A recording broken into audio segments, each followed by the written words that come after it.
부산에서 40년 넘게 사업을 해온 60대 사장님이 있었습니다. 그분은 젊은 시절부터 금반지 하나를 손에서 뺀 적이 없었죠. 행운의 상징이라고 믿었거든요. 그런데 10년 동안 아무리 노력해도 성사되지 않던 대기업 계약이 있었습니다. 포기할까 수십 번 고민했던 그 계약이 반지를 빼고 단 일주일 만에 체결됐습니다. 우연이라고요? 저도 처음엔 그렇게 생각했습니다. 하지만 반대 사례도 있었죠. 30대 직장인 한 분은 금반지를 선물 받은 후 주식 투자해서 연달아 수익을 냈거든요. 똑같은 금반지인데 누군가에겐 족쇄가 되고 누군가에겐 날개가 됩니다. 지금 이 순간에도 여러분 손가락에 끼워진 그 반지가 재물을 끌어당기고 있는 건지 아니면 밀어내고 있는 건지 생각해 보신 적 있으신가요? 오늘은 이 이야기를 깊이 파고들어 보겠습니다. 손가락이라는 건 단순히 물건을 짚는 도구가 아닙니다. 동양 풍수에서 손가락은 우리 몸의 기운이 모이고 빠져나가는 핵심 통로로 여겨져 왔거든요. 그래서 결혼할 때 반지를 주고받는 풍습이 생긴 겁니다.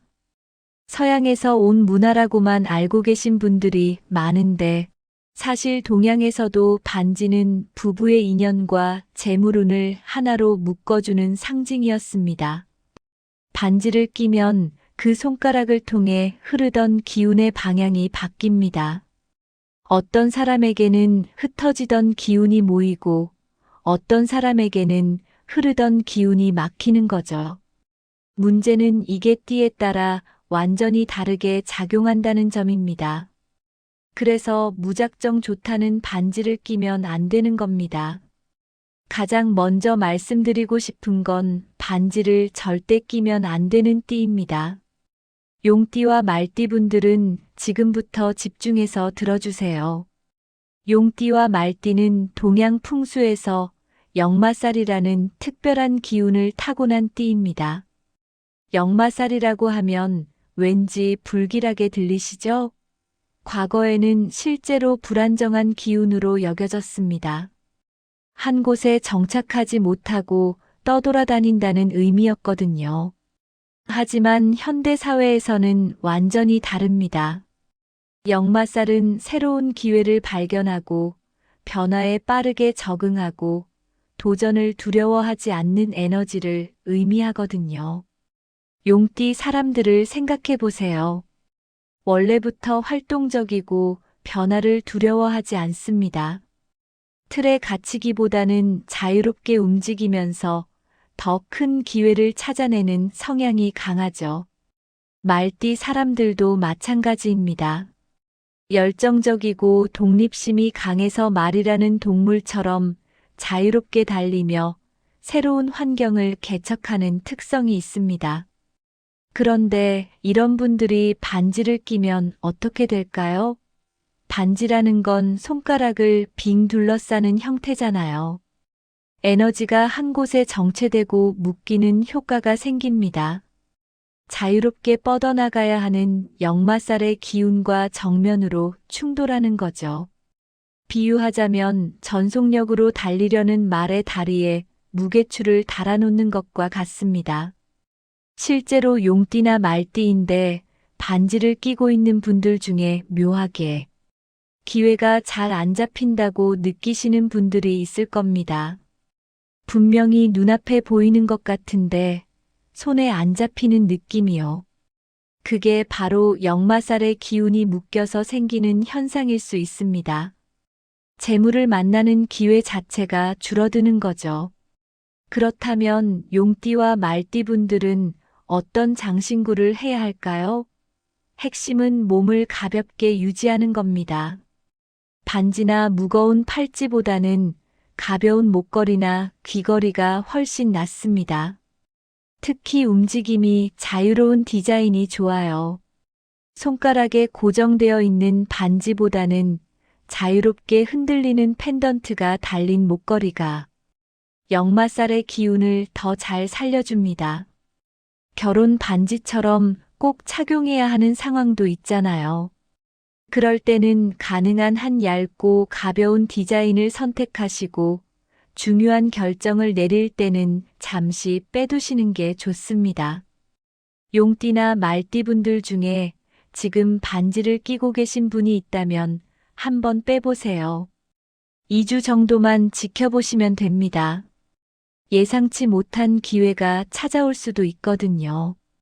이제 반지 자체가 문제가 아니라 반지의 종류가 문제인 띠들을 말씀드리겠습니다. 소띠분들부터 시작하죠. 소띠는 음양오행에서 토의 기운을 타고났습니다. 흙의 기운이죠.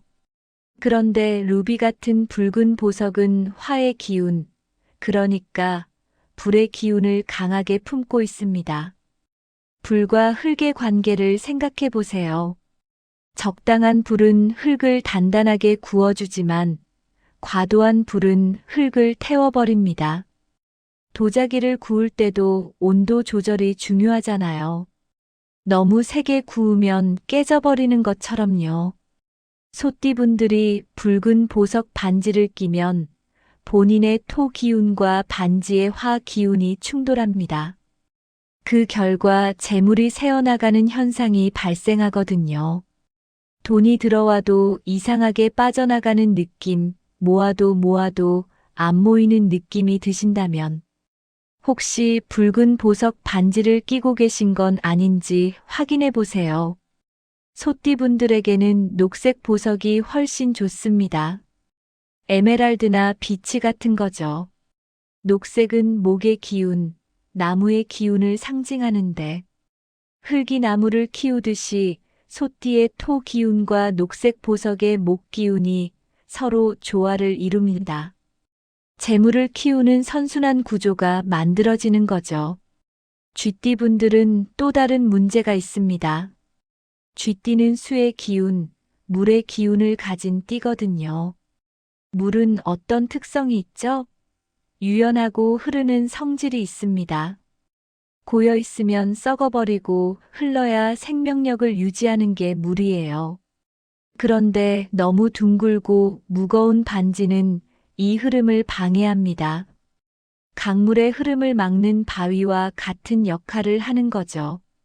쥐띠분들이 무거운 반지를 끼면 재물의 흐름이 막히고 정체돼서 재물운이 떨어질 수 있습니다. 쥐띠의 수 기운은 밤중에 활동하는 쥐의 특성처럼 기민하고 영리한 본질을 가지고 있어요. 이런 기운을 제대로 발휘하려면 가볍고 세련된 디자인의 반지가 필요합니다. 특히 황금색이나 은색의 얇은 반지가 좋아요. 황금색은 토의 기운을, 은색은 금의 기운을 가지고 있어서 쥐띠의 수 기운과 조화를 이루거든요. 물이 적절한 방향으로 흘러서 에너지를 만들어내는 것처럼 적합한 반지는 쥐띠분들의 타고난 지혜와 직관력을 더욱 발휘하게 도와줍니다. 뱀띠분들에게는 사각형 모양의 반지가 특히 안 좋습니다. 뱀띠는 화의 기운을 가진 띠예요. 불의 기운은 원래 위로 타오르면서 자유롭게 움직이는 특성이 있잖아요. 그런데 사각형, 특히 네모난 보석이 박힌 반지는 이런 자유로운 불꽃의 흐름을 억압합니다. 풍수에서 모서리가 있는 형태는 기의 흐름을 끊거나 막는다고 봅니다. 자유롭게 뻗어나가는 불꽃을 네모난 상자에 가두는 것과 같은 효과가 생기는 거죠. 뱀이라는 동물을 떠올려 보세요. 직선으로 가지 않잖아요. 유연하게 구불구불 움직이면서 목표를 향해 나아가죠. 뱀띠 사람들도 이처럼 상황에 맞게 유연하게 대처하는 능력이 뛰어납니다. 사각형 반지는 이런 유연함을 방해해서 재물을 만나는 기회 자체를 줄입니다. 들어오는 재물보다 나가는 재물이 많아지는 현상이 생길 수 있어요. 반면 둥근 형태나 타원형 보석의 반지는 뱀띠의 화 기운과 잘 어울립니다. 둥근 형태는 끊김없이 계속 이어지는 모양이라 재물의 끊임없는 순환을 상징하거든요. 양띠분들은 어떨까요? 양이라는 동물을 생각해 보세요. 온화하고 부드럽잖아요. 양띠 사람들도 따뜻하고 포근한 기운을 가지고 있습니다. 밝고 온화한 에너지가 양띠의 가장 큰 장점이에요. 그런데 무거운 금속 반지, 특히 어두운 색상의 금속 반지는 이런 밝은 기운을 억누릅니다. 따뜻한 불꽃 위에 무거운 덮개를 올려놓는 것과 같은 효과가 생기는 거죠. 양띠분들에게는 가볍고 밝은 색상의 반지가 훨씬 효과적입니다. 나무나 천연 소재로 만든 가벼운 반지 또는 은이나 화이트 골드 같은 밝은 색상의 반지가 재물운을 높이는 데 도움이 돼요. 양이 푸른 들판에서 자유롭게 뛰어노는 모습을 상상해 보세요. 적합한 반지는 양띠분들의 에너지가 그렇게 자유롭게 흐르도록 도와줍니다. 개띠분들은 뾰족한 모양의 보석이 박힌 반지를 피하셔야 합니다. 개띠는 금의 기운을 타고난 띠예요. 금의 기운은 단단하고 결단력 있는 특성을 가지고 있죠. 개라는 동물을 생각해 보세요. 충성스럽고 정의롭고 수호자의 본능을 가지고 있잖아요. 개띠 사람들도 정직하고 원칙을 중요시하는 기질이 있습니다. 그런데 삼각형이나 뾰족한 모양의 보석은 이런 안정적인 기운을 흐트러뜨립니다. 풍수에서 뾰족한 모양은 살의 기운을 만들어내는데 이건 재물의 기운을 찌르고 흐트리는 효과가 있거든요. 평화로운 호수에 날카로운 돌을 던지면 물결이 흐트러지듯이 뾰족한 보석은 개띠분들의 안정적인 금의 기운을 방해해서 재물이 모이지 않고 흩어지게 만듭니다. 개띠분들에게는 둥근 형태의 보석이 박힌 반지가 좋습니다.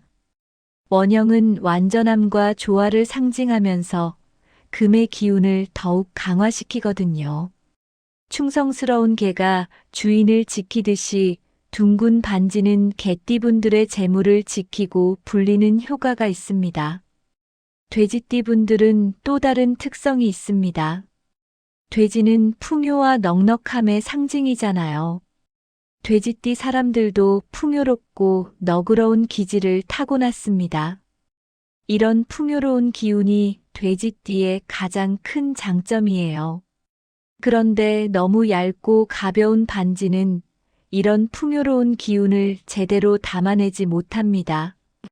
큰 강물을 가느다란 실처럼 얇은 관으로 흐르게 하는 것과 같은 거죠. 풍부한 재물의 기운이 제대로 모이지 못하고 새어나가게 됩니다. 돼지띠 분들에게는 적당히 두께감이 있는 반지가 효과적입니다. 두께감 있는 반지는 풍요로운 기운을 제대로 담아내고 순환시켜서 재물운을 높이는 효과가 있어요. 넉넉한 저수지가 물을 담아두었다가 필요할 때 공급하는 것처럼 적합한 반지는 돼지띠 분들의 재물을 모아두었다가 적절한 때에 흘러나가게 합니다. 여기까지가 반지를 조심해야 하는 띠들이었습니다. 이제 반지가 오히려 재물운을 크게 끌어올려주는 띠들을 말씀드릴게요. 토끼띠와 호랑이띠는 금반지를 끼면 재물운이 크게 상승합니다. 이 두 띠는 나무의 기운을 타고났거든요. 나무라는 건 계속 자라나고 뻗어나가려는 성질이 있잖아요. 토끼띠 사람들은 조심스럽고 섬세한 나무의 기운을 가졌습니다. 판단이 신중해서 좋지만 때로는 너무 망설여서 기회를 놓치기도 하죠. 호랑이띠 사람들은 반대로 활동적이고 강한 나무의 기운을 가졌습니다. 추진력이 좋지만 때로는 너무 성급해서 실수를 하기도 해요. 금반지가 여기서 중요한 역할을 합니다. 금속은 나무를 다듬는 역할을 하거든요.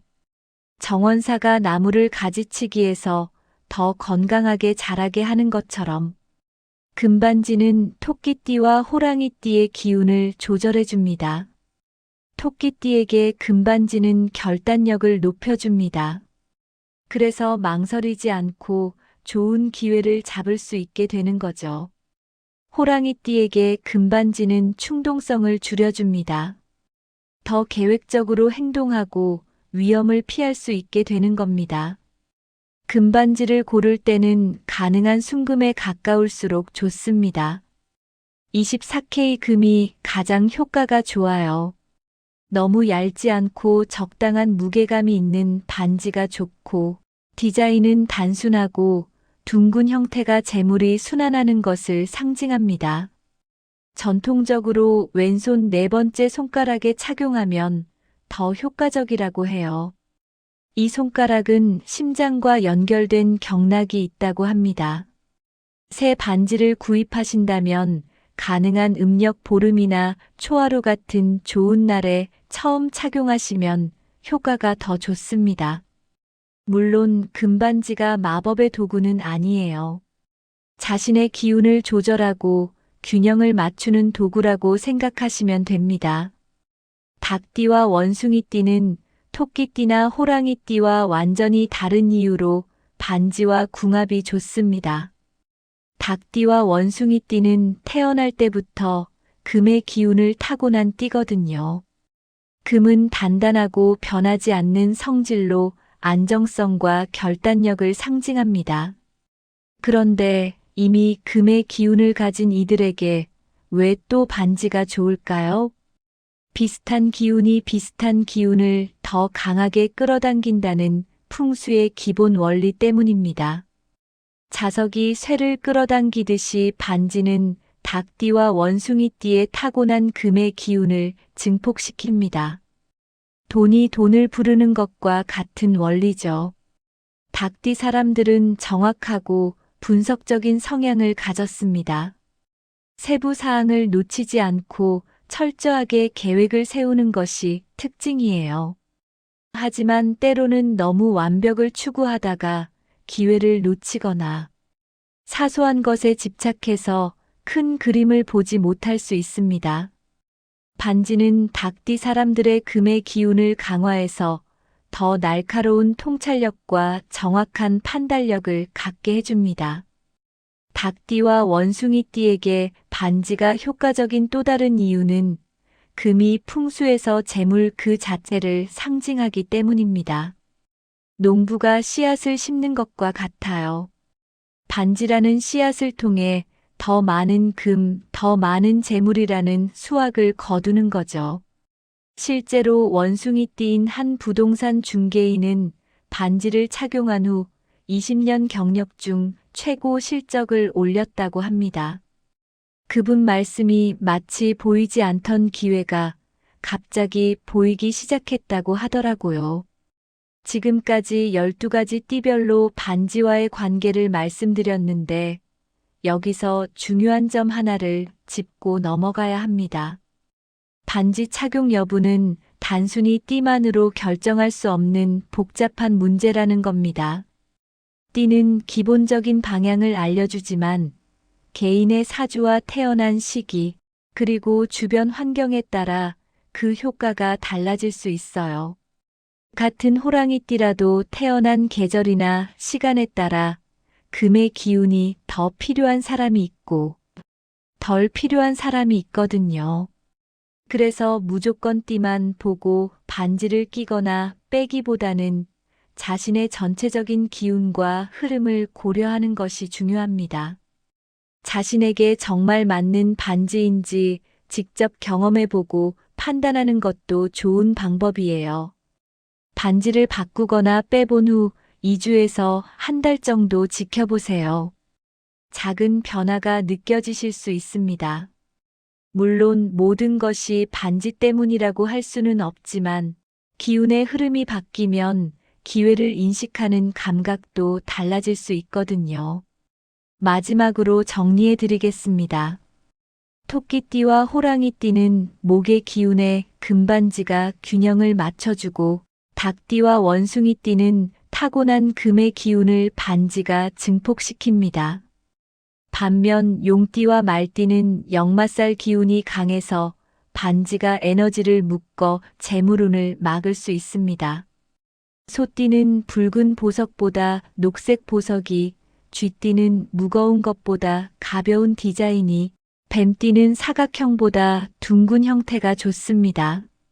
양띠는 어두운 것보다 밝은 반지가, 개띠는 뾰족하지 않은 보석이, 돼지띠는 얇은 것보다 두께감 있는 반지가 적합합니다. 지금 손가락에 반지가 끼워져 있으신 분들 한번 살펴보세요. 혹시 여러분의 띠와 맞지 않는 반지를 끼고 계신 건 아닌지요? 작은 변화가 재물운에 큰 영향을 미칠 수 있습니다. 결혼 반지처럼 뺄 수 없는 반지가 있다면 다른 손가락에 균형을 맞춰주는 반지를 추가로 착용하는 것도 방법입니다. 아니면 중요한 결정을 내릴 때만이라도 잠시 빼두시는 것도 고려해 보세요. 반지 하나가 인생을 바꾼다고 단정 짓기는 어렵습니다. 하지만 처음에 말씀드린 부산의 60대 사업가처럼 작은 변화가 큰 전환점이 될 수도 있습니다. 40년 동안 끼고 있던 반지를 빼고 일주일 만에 10년 묵은 계약이 성사됐다는 건 우연이라고 치부하기엔 너무 극적인 변화잖아요. 여러분의 손가락에 있는 반지가 재물을 끌어당기는 자석이 될지, 재물을 밀어내는 방패가 될지는 띠와의 궁합에 달려 있습니다. 오늘 말씀드린 내용을 참고하셔서 자신에게 맞는 선택을 하시기 바랍니다. 기운이라는 건 눈에 보이지 않지만 분명히 존재합니다. 어떤 공간에 들어갔을 때 왠지 모르게 불편하거나 편안한 느낌을 받아본 적 있으시잖아요. 그게 바로 기운의 흐름을 무의식적으로 감지하는 거거든요. 반지도 마찬가지입니다. 끼고 있을 때 왠지 모르게 답답하거나 불편한 느낌이 든다면 그건 여러분의 기운과 맞지 않다는 신호일 수 있습니다. 반대로 반지를 끼고 나서 묘하게 자신감이 생기거나 일이 잘 풀리는 느낌이 든다면 그건 좋은 궁합이라는 뜻이죠. 자신의 몸이 보내는 신호에 귀 기울여 보세요. 가장 정확한 답은 결국 자기 자신이 알고 있거든요.